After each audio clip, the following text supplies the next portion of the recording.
Hi guys.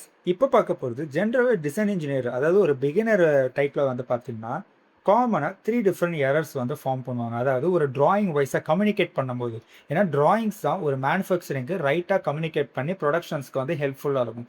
So அதுக்கேற்ற மாதிரி நம்ம கிளியராக இண்டிகேட் பண்ணல இன்கரெக்டாக என்னென்ன நம்ம ப்ராப்ளம் நடக்குது. ஃபர்ஸ்ட் வந்து டைமென்ஷன்ஸ். ஜென்ரலாக ஒரு டூ டிஃப்ரெண்ட் வியூஸ் இல்லை சிக்ஸ் டிஃப்ரெண்ட் வியூஸ் வந்து ஒரு டிராஃப்டிங் ஷீட்டில் வந்து ப்ரொஜெக்ட் பண்ணுறீங்க. அந்த மாடலில் வந்து பார்த்தீங்கன்னா பாட்டம்லையும் சேம் டைமென்ஷன்ஸ் அப்ளை ஆகுது, டாப் ஏரியாலையும் வந்து சேம் டைமென்ஷன்ஸ் அதே மாதிரி அப்ளை பண்ணிங்கன்னா ரொம்ப டூப்ளிகேட் டைமென்ஷன்ஸ்லாம் அப்ளை பண்ணுறதுனால அது வந்து ஒரு எரராக பாஸ் ஆகும். இது ஃபஸ்ட்டு ப்ராப்ளம். நெக்ஸ்ட்டு வந்து டாலரன்ஸ் வந்து அப்ளை பண்ணுறது. ஏன்னா எந்த மிஷினிங் ப்ராசஸ்க்கு என்ன டாலரன்ஸ் வந்து நம்ம அப்ளை பண்ணோம், எல்லாமே அசம்பிளியை பொறுத்து தான் வந்து டாலரன்ஸ் வந்து நம்ம அப்ளை பண்ணுவோம்.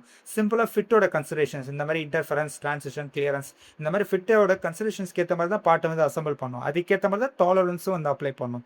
இது second factor. Then the third one வந்து பார்த்தீங்கன்னா ஜாமெட்ரிக்கல் சிம்பிள்ஸ், அதாவது GD&T symbols. GD&T symbols different category, almost 12 different symbols இருக்குது. எந்த போர்ஷன்ஸ் ஒரு பார்ட்டை வந்து நம்ம பிளேஸ் பண்ணுறதுக்கு வந்து அந்த பார்ட்டை வந்து ப்ராப்பராக அசம்பிள் பண்ணுற வரைக்கும் ஜிடிஎன்டி சிம்பிள்ஸோட ரொம்ப இம்பார்ட்டன்ட்.